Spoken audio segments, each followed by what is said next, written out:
CBS News Bay Area Afternoon Edition with Ann Mekovic.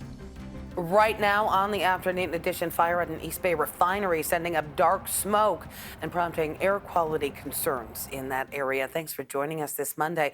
A fire erupted at the Benicia Refinery this morning. A shelter in place around the refinery has since been lifted, but we saw some nasty dark plumes of smoke coming from the area at around 9 o'clock.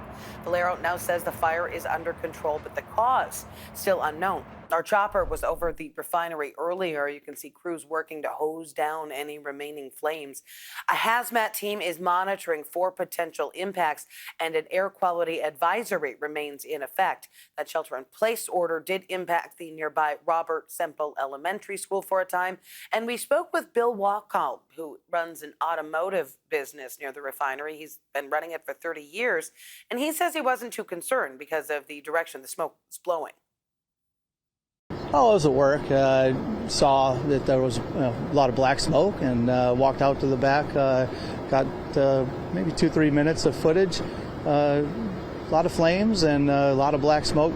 Everything was blowing across the straits over to Contra Costa County, so there was no danger being outside. I've been here 30 plus years, and it seems like maybe once a year they'll have a little flare up or something happens, and they get it out pretty fast. It's all under control. Meantime, the future of the refinery is up in the air. That fire comes just weeks after Valero filed a notice with the state that it is considering closing the refinery by next April. There's some time-lapse video of that smoke from the fire, which could be seen from as far away as Concord. Let's check in with meteorologist Jessica Birch for a closer look at the conditions. Well, widespread throughout Northern California right now, specifically over here in the Bay, we've been dealing with gusty conditions widespread, and we noticed that this weekend. The National Weather Service still has wind advisories in effect for all the highlighted zones and counties on this map, anywhere from the East Bay and Solano County all the way over into the East Bay Hills as we head into our 2 o'clock hour. That's when it's expected to expire. But you take a look at some communities close to where that fire is currently at, just south into San Francisco and north all the way up into the North Bay. We still have gusts anywhere up to around 20 to 30 miles per hour into the next couple hours. Now, the good news is we are seeing our models showing it dying down significantly into the evening hours tonight, but overall those winds are still strong and moving in from the north. Let's head over to the map real fast, though. Another thing to mention, our daytime highs today well above average for this time of year. San Francisco today topping off in the upper 70s. I was just out a second ago. Sunny as can be. It's warm. The winds luckily are starting to die down, which is great news. Those gusts still could get anywhere up to around 30 miles per hour, though, in communities like Antioch, Concord, all the way up into Napa, where we're sitting in the 80s today. Back to you.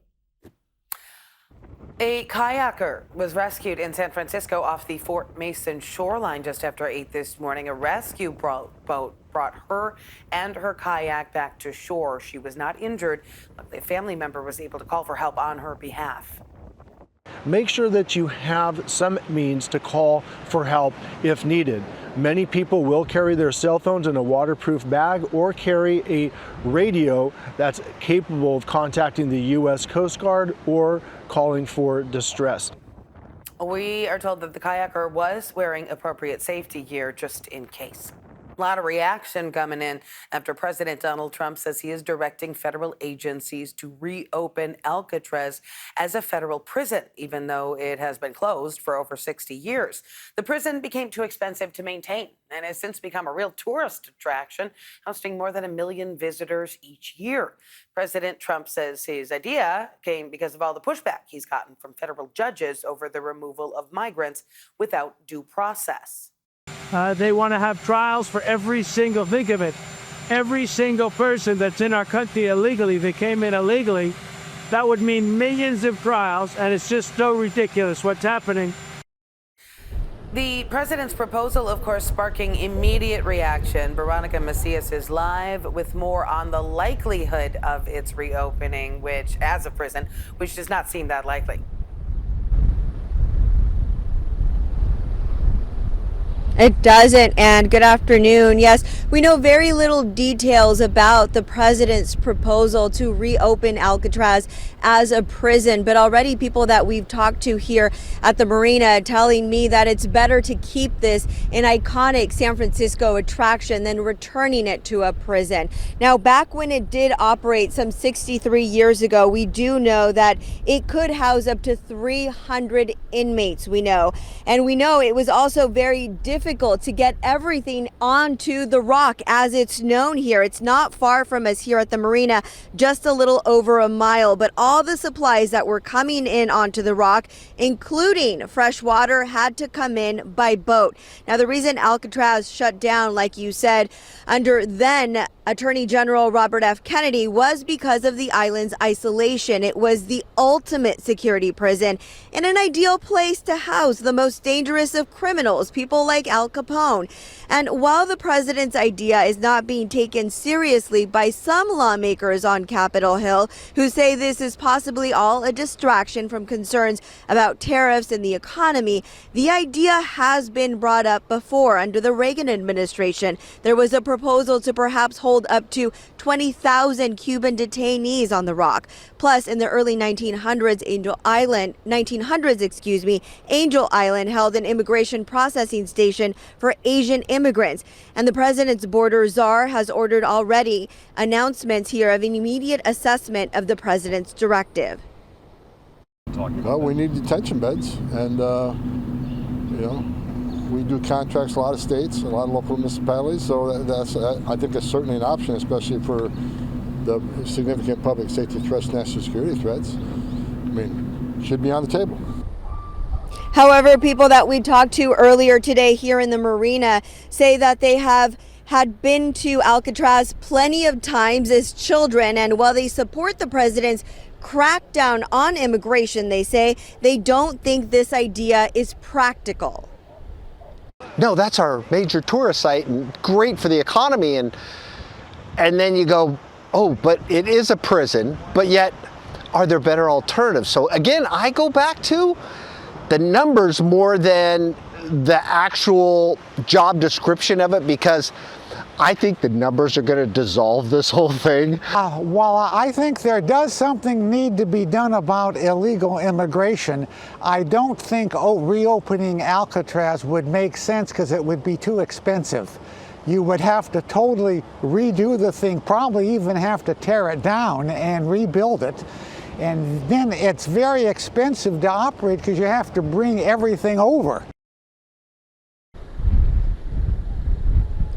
Okay, so looking at the numbers, and according to the National Park Service, the park, Alcatraz, brings in about 1.6 million visitors annually and also brings in a revenue of 600 million annually. So you have to compare the difference, whether you want this to be a big expense or whether you want this to generate money. People out here saying, keep Alcatraz the way it is. Yeah, does not sound like that math is adding up. Thank you, Veronica. Meantime, President Trump would not say whether it is his responsibility to uphold the Constitution and due process. His comments came during an interview with NBC's Meet the Press yesterday. Listen up. Your Secretary of State says everyone who's here, citizens and non-citizens, deserve due process. Do you agree, Mr. President? I don't know. I'm not a lawyer. I don't know. Well, the Fifth Amendment says. I don't know. It seems. It might say that, but if you're talking about that, then we'd have to have 1 million or 2 million or 3 million trials. This comes as the Trump administration trying to defend its deportation actions in federal court. Trump also pushing for tariffs on the movie industry, announcing on Truth Social last night that he has authorized the Department of Commerce and U.S. trade representatives to implement a 100% tariff on all movies produced outside of the United States. It's common for films of all sizes to shoot in the U.S. and in other countries, according to industry experts. One person is dead and a suspect detained in a shooting near 580 in Oakland this morning. Police got reports of multiple shots fired along Arkansas Street before 7:15 a.m. And then they found one person who had been shot. That person died at the hospital. Officers detained a suspect at the scene. Not clear yet what led up to that shooting.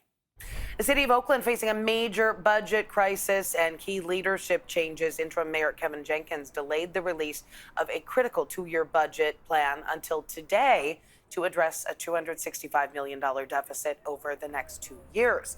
That delay gave incoming officials time for briefings. That follows the resignation of Finance Director Aaron Roseman last week, who reportedly left amid tension over the city's financial troubles. Roseman made waves when she warned in a report that the city was on the verge of potential bankruptcy. A new California bill aims to allow state funding for drug-free housing. Under current law, programs that receive funding cannot have sobriety requirements. That lowered the barriers to housing, but also cut funding for sober living programs. The new bill, introduced by Assemblymember Matt Haney, would allow up to 25% of funding to go toward drug-free housing. Mayor Daniel Lurie is throwing his support behind the bill after seeing it firsthand. The people I meet, including those that I met this morning on the way into work, are often in the grip of severe addiction. It's heartbreaking, and it's unacceptable to stand by and watch people suffer. The mayor went on to say 2 people die of an overdose every day in San Francisco.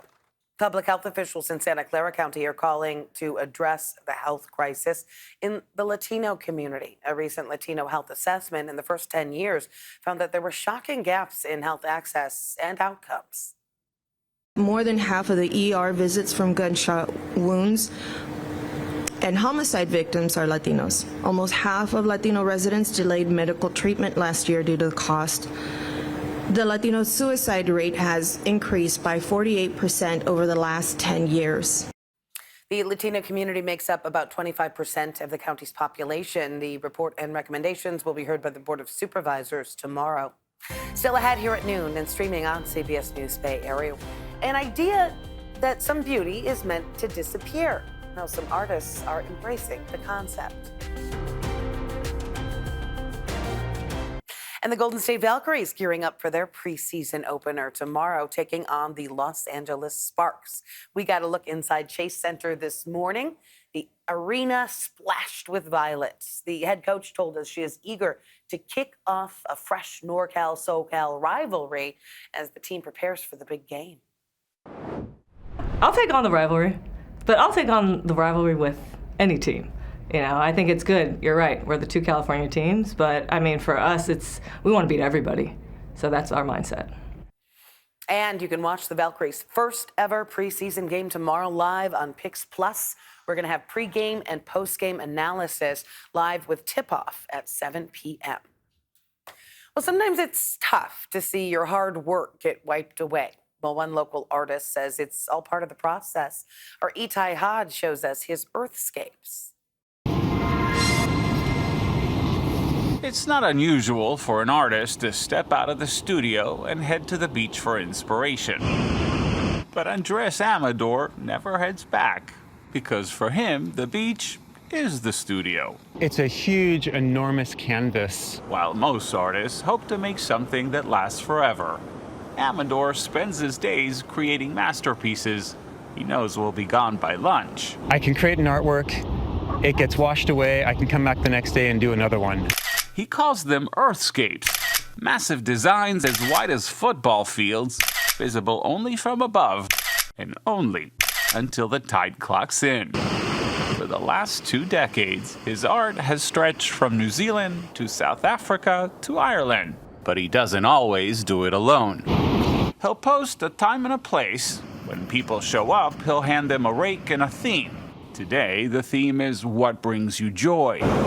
For Irma Perez, a former teacher from San Francisco, joy means letting go of expectations. I'm not an artist, but I can come and create something and release it. For most people, joy looked like a sun or a musical note. As for me... What has your spirit feeling? Joyful. Joyful, yeah. Pasta? Yeah. Hey, okay, oh, I love it. Maybe something like this. After planning out the noodles and the sauce, we started raking. The results? Slightly undercooked. Before the ocean wipes it clean, it looks like an Etch-a-Sketch on a massive scale, scratched into the shoreline, erased with the turn of a tide. People keep coming back. And even more important, they leave thanking me for what a deep experience they had. Because even the most temporary work can leave a lasting impression. All right, back to our first alert weather now. Gorgeous shot of the Golden Gate Bridge there. Let's check in with meteorologist Jessica Birch. It's not only looking gorgeous, I mean, it feels that way too. We've been dealing with such warm weather this week, or at least kicking off the week. I'm going to pull up our daytime highs. Anywhere from San Francisco across the Bay Bridge over into Oakland, we're holding on tight to upper 70s and lower 80s today. We have low 80s in Redwood City, upper 80s all the way from Novato into Santa Rosa, up north in wine country. A little bit cooler today, compared to them at least, all the way into the Santa Clara Valley, with low 80s in store for us this afternoon near San Jose. We were talking about the winds earlier, though, and I still think it's important to note we're seeing wind gusts today anywhere up to around 20 to 30 miles per hour. Earlier this morning, it was even breezier. Here's where we're at right now, 30 mile per hour wind gusts in areas like Napa, stretched over into Fairfield. We advance the clock all the way into the next couple hours and into the evening hours tonight. It's going to take a bit, but those winds start to die down, but they've been pushing offshore, and that's been helping with these clear conditions. We head into our forecast tomorrow. We're going to notice that coastal cloud, that fog starting to build in once again as we head into our Tuesday morning and Tuesday afternoon forecast. Now, you take a look at the next 7 days, a couple things I want to mention. Look at how warm we are at today compared to where we're going to be at tomorrow. We're talking about a 10-degree jump from today into our forecast for our Tuesday setup. So just keep that in mind. It's going to be a little bit cooler by then. By Wednesday, we're even cooler, down into the low 70s, close to the upper 60s for just our inland spots. And we get that same cool down pretty fast, and even more significant for our friends in our bay. Places close to San Francisco, all the way across the Bay Bridge over in Oakland, will be in the 60s by tomorrow, and then flirting back and forth with upper 60s and lower 70s heading into this weekend's forecast. We'll keep you updated on that here in the Weather Center, but for now, we'll be right back. Well, tonight is fashion's biggest night. Celebrities expected to stun on the Met Gala red carpet with the theme Super Fine, tailoring black style. The fundraising event brings in millions of dollars each year for the Metropolitan Museum of Art's Costume Institute. Tickets reportedly starting at $75,000 for individuals, $350,000 per table. We'll be right back.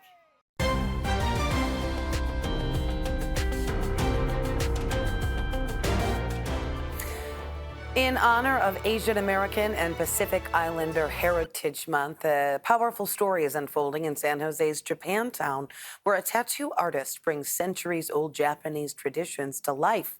Takahiro Taki Kitamura spent 27 years perfecting his craft, creating tattoos inspired by 200-year-old Japanese woodblock prints. This fall, his work is going to be featured at the San Francisco Main Library, and we got a behind-the-scenes look at the photo shoot where Taki and his clients discuss tattoos as both cultural art and a healing process. And I think a lot of people, too, are using these tattoos as a way of their own journeys, you know? So if I can be part of that, then that makes me happy. You can watch Ryan Yamamoto's full story airing tonight at 5 right here on KPIX. Meantime, that is going to do it for the afternoon edition. Remember, we are streaming 24/7 on the free CBS News app. Just go to Live and then choose Bay Area. Meantime, have a great Monday.